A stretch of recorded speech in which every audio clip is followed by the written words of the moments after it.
Assalamualaikum warahmatullahi wabarakatuh, Pak Kepala SMK 3. Waalaikumsalam warahmatullahi wabarakatuh. Iya, mohon maaf sebelumnya Pak Kepala sudah mengganggu waktunya. Ini ada beberapa tujuan kegiatan wawancara ini untuk menggali informasi terkait dengan selama menjadi kepala sekolah mungkin ada proses pengambilan keputusan yang diambil oleh kepala sekolah terkait dengan dilema etika, Bapak. Yes, ya. Jadi mungkin akan ditanyakan seputar tentang dilema etika yang mungkin atau rujukan moral yang pernah Bapak Kepala hadapi selama di dalam mengambil keputusan. Ya. Ini ada beberapa pertanyaan Pak Kepala yang ingin saya tanyakan. Yang pertama, selama ini bagaimana Bapak Kepala mengidentifikasi kasus-kasus yang merupakan dilema etika atau rujukan moral? Terima kasih, ini pertanyaan yang sangat luar biasa. Memang dilema etika ini menjadi tantangan sendiri bagi kepala sekolah, karena memang di saat mengambil keputusan itu banyak trik dan kepentingan yang harus diakomodir. Kalau saya di SMK Negeri 3 Kota Bima ini jelas standar. Dari awal saya jadi kepala sekolah, saya punya dalam mengelola pendidikan ini punya dua standar sebenarnya. Standar yang pertama itu adalah kinerja dan yang kedua itu loyalitas. Dengan standar itu, apapun yang menjadi keputusan di SMK Negeri 3 Kota Bima itu rujukan itu, sehingga saya tidak terlalu terbebani karena memang pakem standar itu sudah dipahami dan sudah disosialisasikan kepada seluruh warga sekolah. Standar dan aturan yang sudah ada di sekolah ya, iya. Tinggal melanggar atau tidak. Iya. Yang kedua Bapak Kepala, selama ini bagaimana Bapak Kepala menjalankan pengambilan keputusan di sekolah, terutama untuk kasus-kasus di mana ada dua kepentingan Bapak Kepala yang sama-sama benar atau sama-sama mengandung nilai kebaikan, ada dua, bagaimana Bapak? Iya. Ini di dalam mengambil keputusan ini landasannya satu sebenarnya saya sebagai kepala sekolah. Yang pertama adalah berpusat kepada murid. Apapun keputusan yang saya ambil harus mementingkan atau berpusat pada murid. Itu baru landasan yang lain itu nomor sekian, bisa nomor 2 dan nomor 3. Selagi itu tidak merugikan siswa, hanya untuk pengembangan proses pembelajaran siswa, itu saya tutup mata langsung memberikan keputusan. Berarti kalau ketika ada dua kepentingan yang sama, yang Bapak akan prioritaskan adalah mana yang paling bermanfaat untuk murid, siapa tahu. Jadi untuk yang berikutnya, langkah-langkah atau prosedur seperti apa yang biasa Bapak lakukan selama ini, Bapak?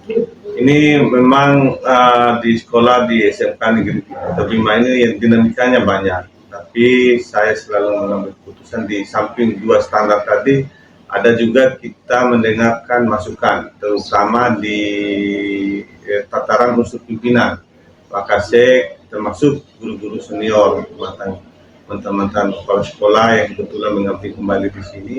Itu menjadi rujukan dasar, sehingga di saat mengambil sebuah keputusan tidak terlalu merugikan banyak orang. Iya. Yang berikutnya Pak Kepala, mungkin hal-hal apa saja yang selama ini Bapak anggap efektif dalam pengambilan keputusan pada kasus-kasus dilema etika?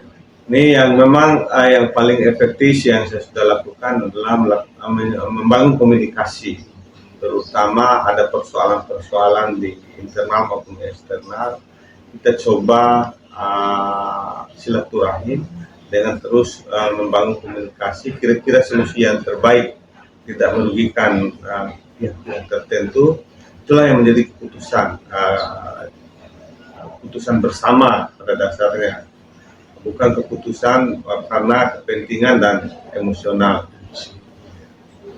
Oke, yang berikutnya Pak Kepala, hal-hal apa saja yang selama ini merupakan tantangan dalam Bapak mengambil keputusan pada kasus-kasus dilema etika? Tantangannya Pak? Tantangan ini sebenarnya manusiawi lah, antara keputusan dilema etika ini atau yang menyangkut masalah pribadi, karena kelemahan saya di SMK Negeri 3 Kota Bima ini, saya jadi guru di sini, jadi kepala sekolah di sini, yang jelas punya memori yang romantis, ada memori yang tidak romantis dengan teman-teman di internal.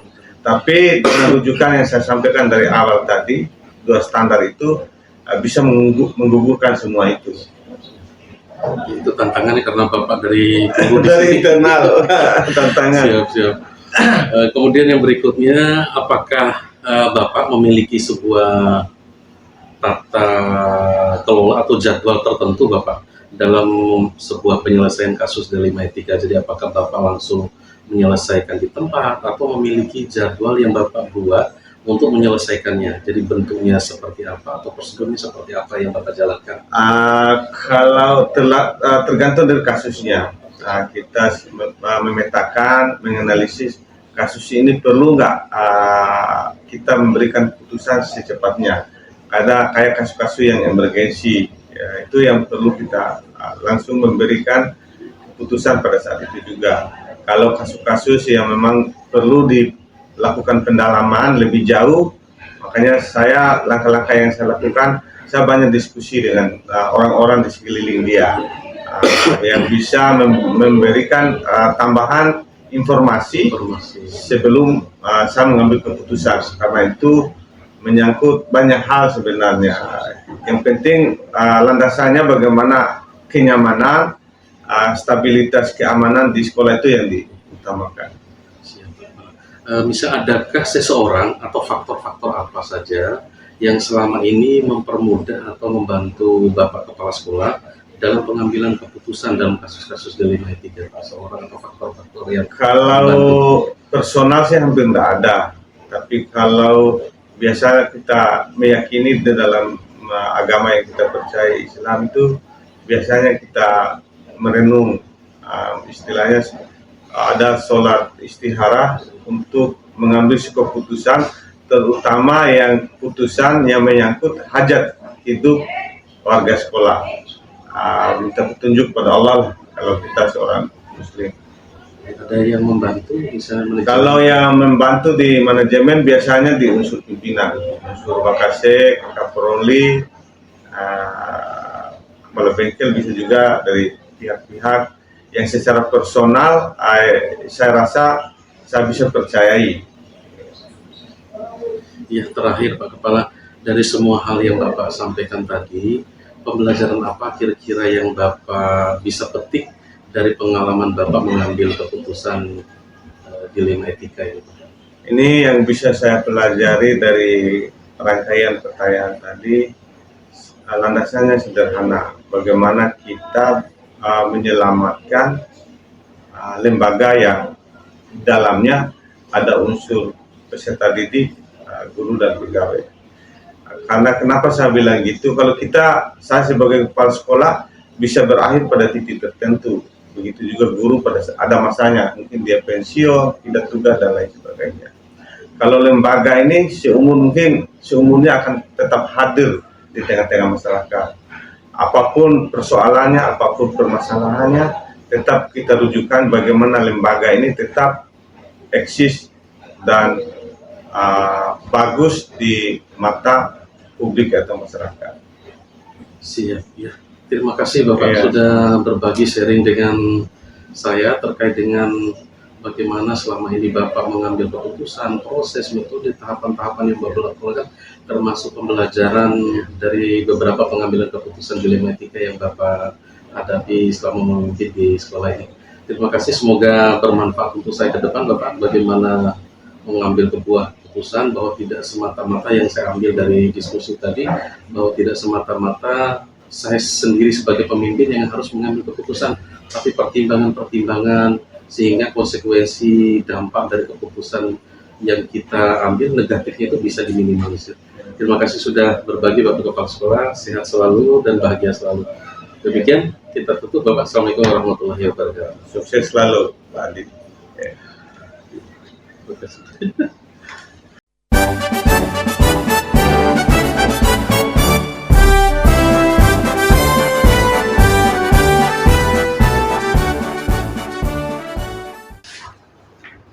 Assalamualaikum warahmatullahi wabarakatuh.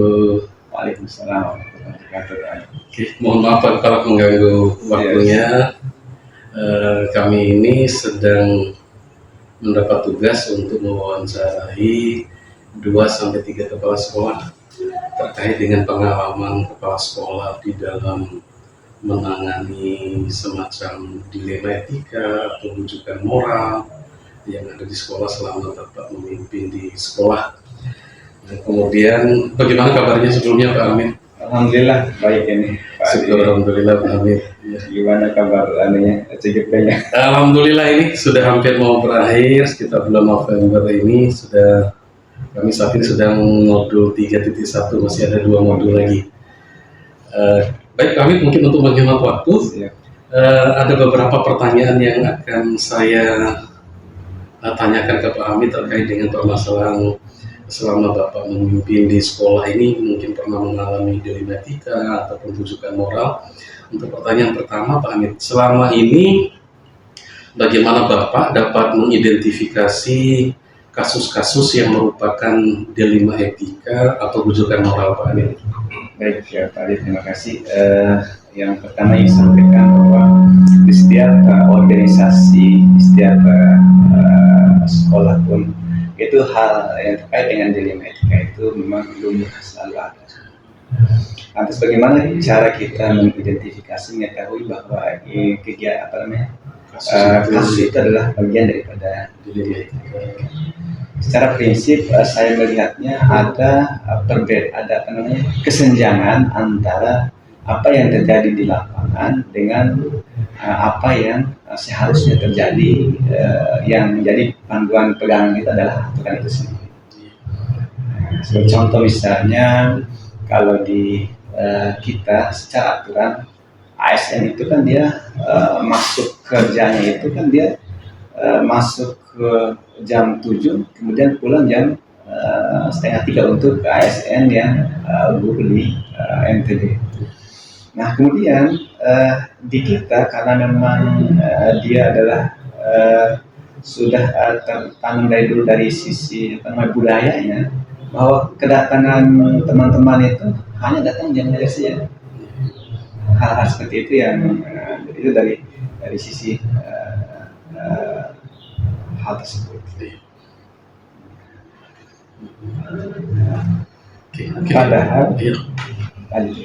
Padahal untuk mengukur satu kinerja itu secara prinsip saya menganut 2 elemen yang harus bisa diukur.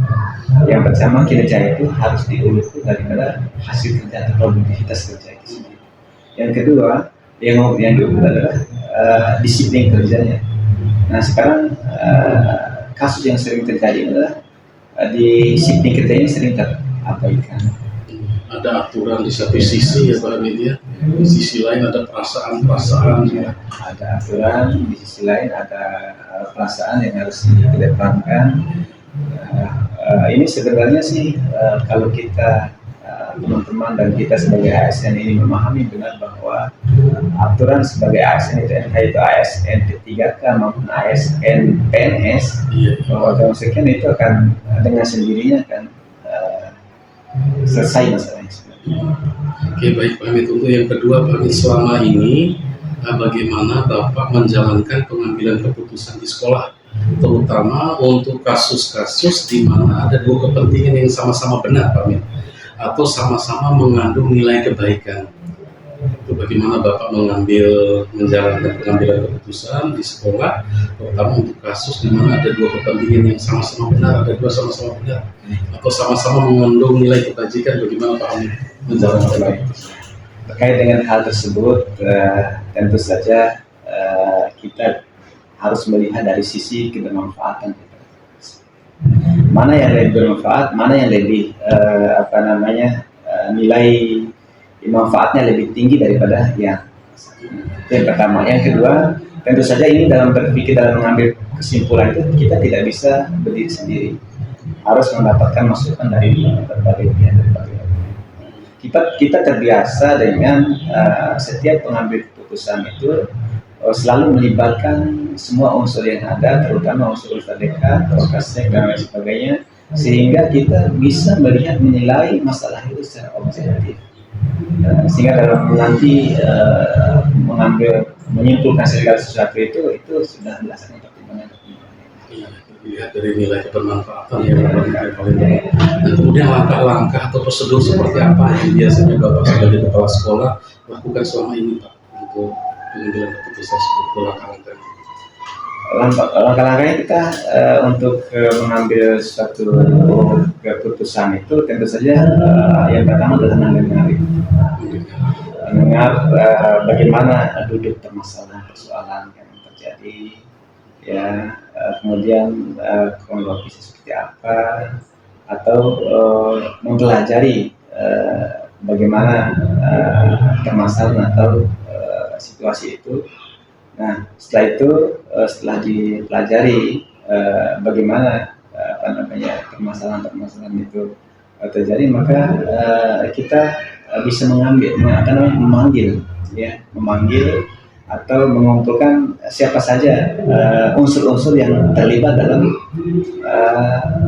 permasalahan yang terkait dengan masalah tersebut, supaya semua data, semua informasi terkait dengan masalah itu bisa diserap, bisa terungkap, ya. Lantas kemudian baru tadi yang saya sampaikan tadi meminta pertimbangan dari segala unsur, segala terkait dengan keputusan yang akan kita ambil. Ini mungkin masih sama nih Pak Bit. Hal-hal apa saja yang selama ini Bapak anggap efektif dalam pengambilan keputusan pada kasus-kasus dilema etika, Pak? Karena dilema etika ini kan saya memandang tadi adalah ada dua sisi tadi. Jadi ada kepentingan dan ada kesatuan yang harus kita jalankan. Yang pertama tentu saja saya sebagai pimpinan ya melihat bagaimana aturan yang sebenarnya. Kemudian yang kedua tentu saja adalah bagaimana mempertimbangkan dari sisi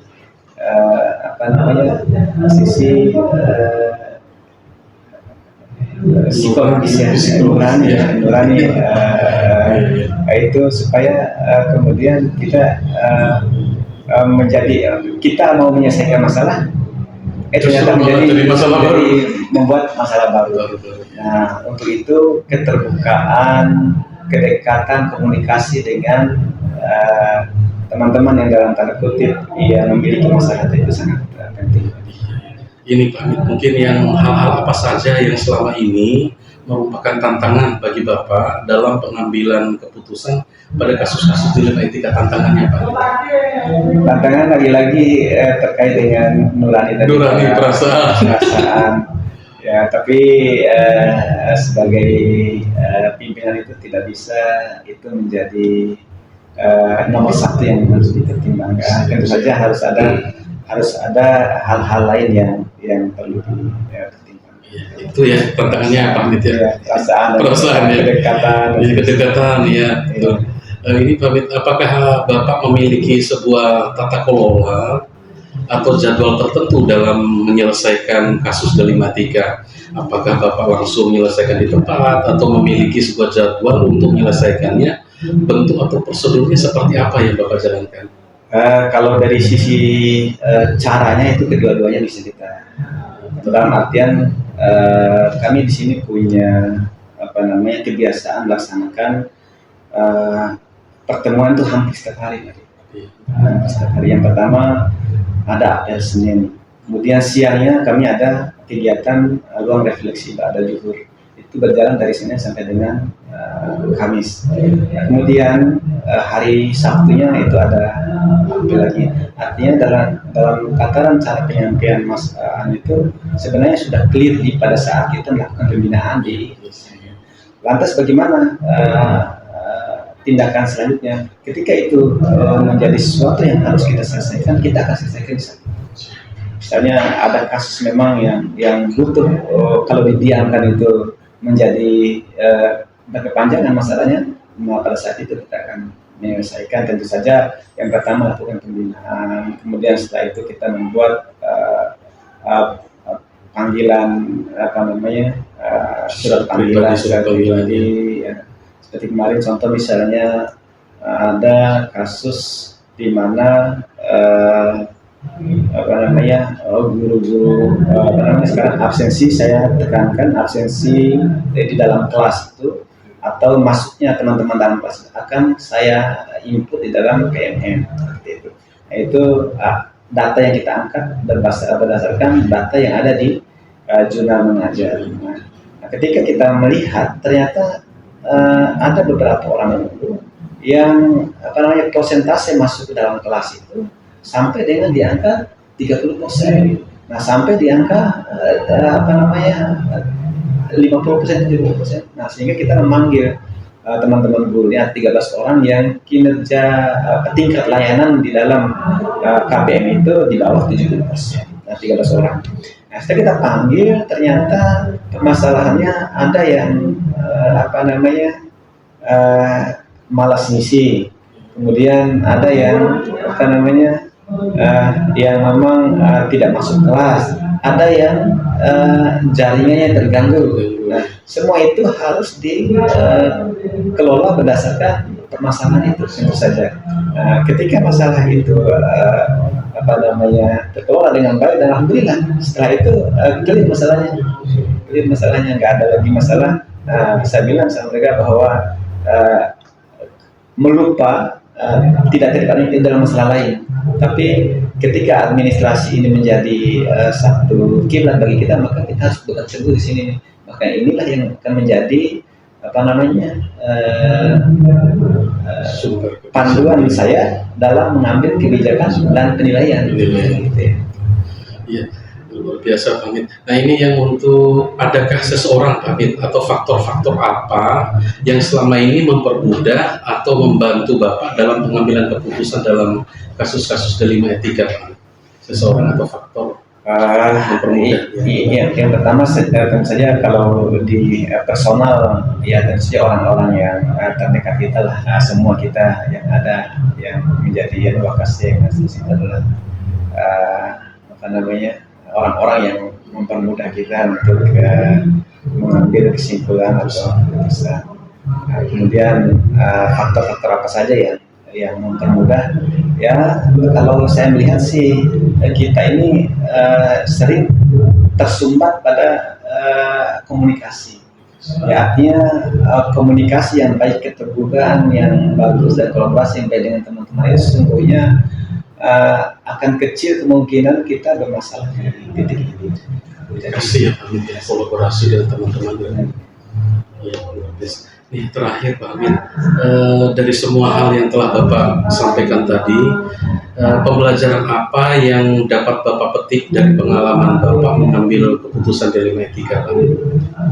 Pembelajaran yang besar bagi saya bahwa tidak semua permasalahan itu bisa diselesaikan hanya berdasarkan data. Yang kedua bahwa permasalahan itu akan bisa terselesaikan kalau sumber permasalahan dengan itu bisa ketemu. Artinya di sini lagi-lagi sebagaimana saya katakan ada kata kunci adalah komunikasi dan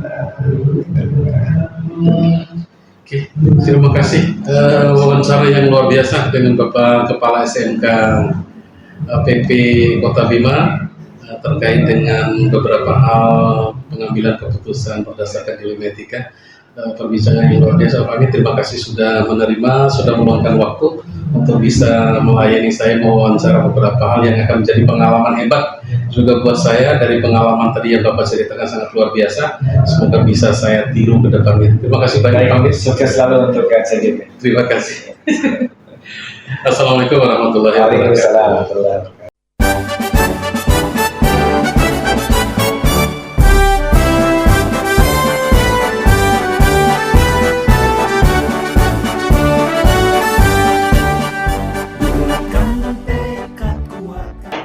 Assalamualaikum warahmatullahi wabarakatuh.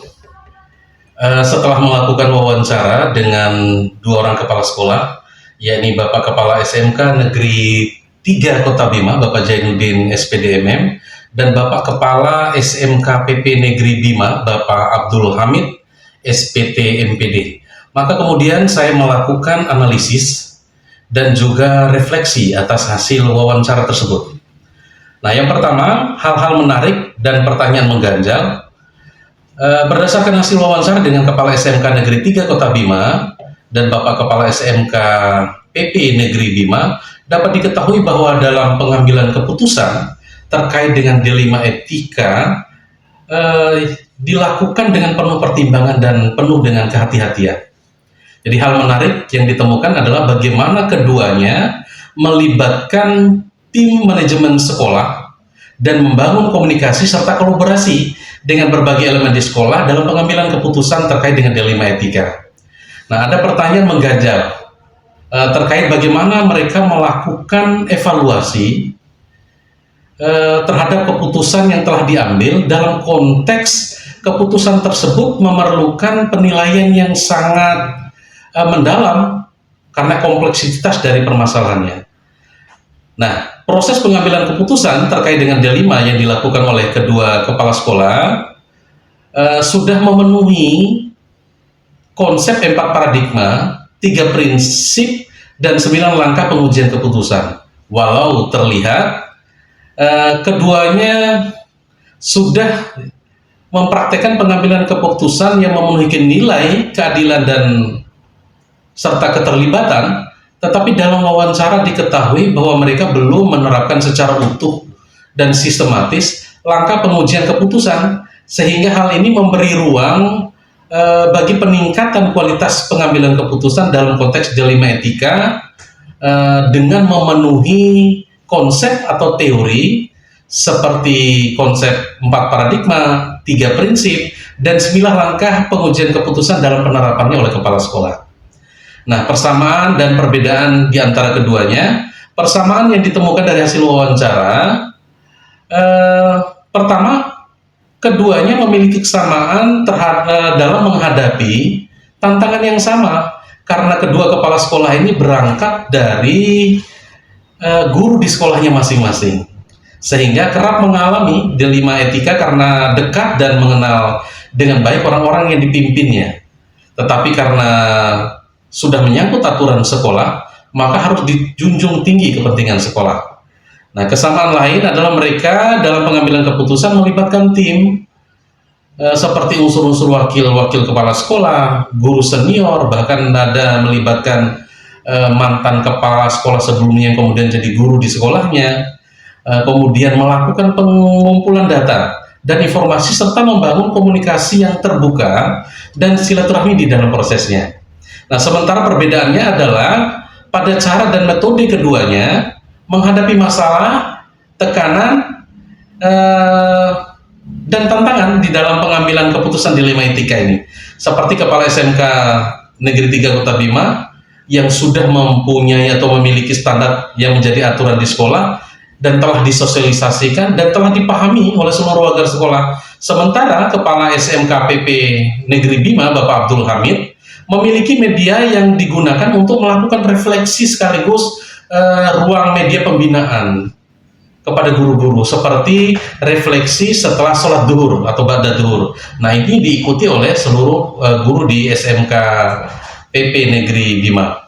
Nah, rencana atau pengukuran efektivitas, jadi rencana ke depan di dalam menghadapi pengambilan keputusan yang berbasis dilema etika, pemimpin sekolah lebih meningkatkan kemampuan dan keterampilan pengambilan keputusan berbasis konsep 4 paradigma, 3 prinsip, serta 9 langkah pengujian keputusan. Penting suatu sekolah membuat prosedur standar yang jelas untuk pengambilan keputusan sebagai suatu sistem yang disepakati bersama, komitmen ya, untuk menghindari terjadinya resistensi akibat suatu keputusan yang diambil. Nah, sehingga untuk mengukur efektivitas keputusan mudah dilakukan sesuai dengan sistem atau standar yang telah disusun. Misalnya dalam standar ditentukan mekanisme pengambilan keputusan beserta bentuk pengukuran efektivitasnya seperti umpan balik dari tim atau dari pihak-pihak terkait. Nah, evaluasi ini menjadi penting bagi pimpinan sekolah untuk menilai keberhasilan implementasi pengambilan keputusannya serta juga membantu proses pengambilan keputusan di akhirnya yang akan datang, sehingga kualitas dari keputusan yang diambil itu semakin meningkat. Nah, yang berikutnya terkait dengan penerapan pengambilan keputusan. Nah, dalam mengambil keputusan yang terkait dengan D5 etika, saya akan menerapkan prinsip pengambilan keputusan yang mana setiap keputusan yang saya ambil berdasarkan pertimbangan yang matang dari informasi-informasi yang saya dapatkan, atau mempertimbangkan semua aspek masukan-masukan dari pihak-pihak tertentu atau pihak-pihak terkait. Nah, saya akan melibatkan murid dan rekan sejawat dalam diskusi pengambilan keputusan yang memiliki dampak terhadap mereka. Nah, memastikan semua masukan didengar sebagai sumber atau referensi dalam pengambilan keputusan yang bertanggung jawab yang akan saya ambil, yang sesuai dengan nilai-nilai kebajikan. Nah, saya juga akan menerapkan pengetahuan konsep 4 paradigma, 3 prinsip, dan 9 langkah pengujian keputusan secara sistematis dan terstruktur dalam menangani persoalan dilema etika yang terjadi di sekolah, terutama terkait dengan persoalan siswa dan mungkin rekan sejawat. Nah, saya akan melatih diri untuk menerapkannya sehingga kemampuan dan keterampilan saya dalam mengambil keputusan semakin terasah dan lebih berkualitas hasilnya sebagai sebuah keputusan yang bertanggung jawab. Nah, demikian hasil analisis dan refleksi yang saya lakukan dari kegiatan wawancara dengan kepala sekolah terkait dengan pengambilan keputusan yang melibatkan dilema etika ataupun rujukan moral. Demikian, Assalamualaikum warahmatullahi wabarakatuh.